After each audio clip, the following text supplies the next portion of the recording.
Welcome back to the deep dive. Okay, we are throwing the visor down and slamming the throttle today. We really are. Because we are diving deep into the massive, high-stakes drama surrounding the Alpine driver Franco Colapinto. This is a story about, well, it's about dual pressure. You've got the business side of F1 questioning his contract, and then the competitive side just brutally mocking his results. It's a really intense situation. We've gone through the sources, and they detail these twin controversies that are just dominating the F1 conversation around the 22-year-old. Right. So our mission today is pretty simple. We need to analyze the legitimacy of his contract extension, which, came even though he has 0 points. And then we have to unpack this scathing public feud he's just gotten into. It really is the perfect storm, so we need to dissect these questions that everyone in the paddock is whispering about. Exactly. Is Colapinto truly just a piloto de a paid driver like a former world champ is claiming? And then, when Lance Stroll delivered that brutal counterpunch, was he justified? Or did Colapinto cross a line? So much to unpack. Let's get into it, starting with that very surprising business news. Exactly. Let's start with the contract, because this is what shocked a lot of people. Colapinto, who came in mid-season to replace Jack Doohan, just got a contract extension. And not just for 1 year. No, it ties him to Alpine until at least 2026, keeping him partnered with Pierre Gasly. This is a real commitment. And just to add some context here, Doohan's time in the car was cut short after what some sources politely called a discreet debut. Yeah, that's putting it mildly. So an established talent like Doohan gets dropped quickly. Then Colapinto steps in, scores 0 points, and somehow walks away with a multi-year deal. I mean, that's almost unheard of in this era. It really is. Oh. And it forces you to look at Alpine's justification for it. So what do they say? Well, what's fascinating is how they're framing it. They're not talking about 2024 results at all. They're just focused on stability and continuity. For 2026. For 2026, yeah. Yeah. That's the year with the huge regulation changes and, for them, the really crucial new engine alliance with Mercedes. Okay, let's pause on that engine alliance because that feels like a huge piece of this puzzle. Moving to Mercedes power is a massive reset for them. How does that justify keeping a 0-point driver? Well, the thinking is, when you're preparing for a complete technical overhaul like that, stability can sometimes trump immediate performance. So Alpine's view is that locking down a young duo, Gasly and Colapinto, is the best way to integrate that new power unit and the new chassis rules. Better the devil you know, basically. So keep someone who's already in the system rather than starting fresh during a huge engineering shift. That's the idea. That's the official line anyway. But then you turn to the hard data, the cold reality of the scoreboard. And this is where all the criticism really gets its teeth. Absolutely. Pierre Gasly, his teammate, has managed to scrape together 22 points. Colapinto, though, he has the dubious honor of being the only full-time driver this season with 0. 0 points. It's a brutal statistic at this level. 1 point can mean millions in prize money. To have a 0 next to your name and then get rewarded with an extension is, well, it raises eyebrows. And that 0 is the exact ammunition used by, well, the main antagonist in this whole debate. Jacques Villeneuve. Jacques Villeneuve, the 1997 champion. He has absolutely no time for Alpine's long-term strategic thinking. None at all. He is completely convinced this is all about the money. He didn't even suggest it. He just came right out and said it. The quote is incredibly blunt. He said Colapinto is no more than a pilot who pays to finance the team. I mean, you can't be more direct than that. No. He's totally convinced the renewal was for money, not merit. He even said it represents the old dynamics of F1 where budget was more important than abilities. And what's so interesting is that he's positioning this as a critique of the whole system, not just Colapinto. He's saying Alpine is basically compromising their competitive integrity for a quick cash injection. But, I mean, let's be fair. Villeneuve has a history of these kinds of hot takes, right?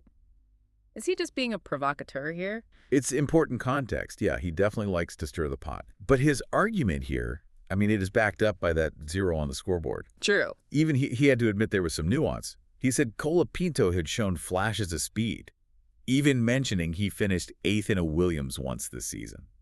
So he showed he could do it. Right, but Villeneuve's point was that those moments don't matter because he's not constant. A flash of brilliance doesn't earn you a contract. Points do. And when the points aren't there, The only other explanation is money. that's his argument. So on one hand, you have a world champion literally labeling you a budget filler. That's enormous pressure. Huge. And if you're watching this on YouTube, welcome to DRS Zone, and don't forget to subscribe for more F1 content, because now we're shifting gears from that pressure to the immediate toxic hostility from another driver. Yeah, this is where the financial debate spills right onto the track. It really does. And this whole feud kicked off right after the Brazilian Grand Prix. You remember that incident with Lance Stroll closing the door on Gabriel Bortoleto? Oh, yeah, sending him straight into the wall is a really heated moment. Very. And Colapinto, maybe feeling the pressure himself or just, genuinely angry about it, he did not hold back. No, he went in hard. He didn't just criticize the move. He attacked Stroll's entire driving style. His quote was so aggressive for a current competitor. He said, "Stroll is always taking people off the track."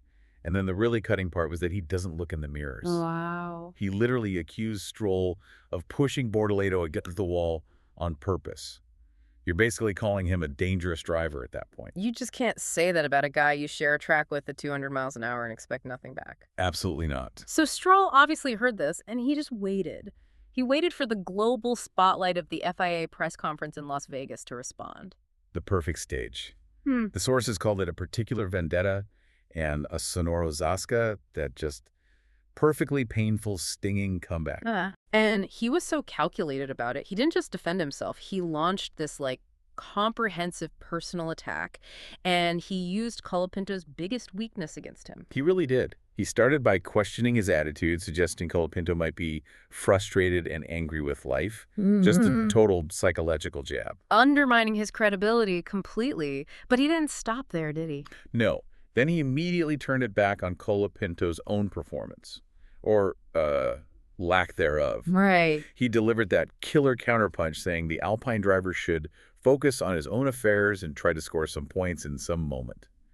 He also pointed out he got no penalty for the Brazil incident, which just made Colapinto's outrage look, baseless. But the final blow, the real dagger, was the advice he offered. It was just dripping with mockery. Oh, it was brutal. Stroll basically said, my advice for him would be to concentrate on his own and maybe score a point this year. That line is just devastating because you can't argue with it. The numbers make it land so hard. I mean, Stroll gets criticized all the time, but he's 15th with 32 points. Colapinto is last with 0. He weaponized the exact same statistic that Villeneuve used. It's a complete dismissal of Colapinto's right to even have an opinion. And this is what makes Colapinto's situation so unique right now. He's under fire from two completely different directions. You've got the establishment, the legends like Villeneuve, questioning the financial legitimacy of his seat. And that challenges the team's integrity. And then you have his direct rivals, like Stroll, publicly questioning his actual skill on the track. Which challenges the driver's integrity. The money critique implies he shouldn't be there for financial reasons. The performance critique implies he shouldn't be there for skill reasons. It's a monumental amount of pressure. It really is. We've really, used these sources to detail this intense spotlight that's suddenly on Franco Colapinto. We've got Villeneuve's pay driver analysis and then Stroll's scathing rebuttal. And if we bring this back to you, the listener, the big takeaway here is just how much of a pressure cooker the F1 grid really is.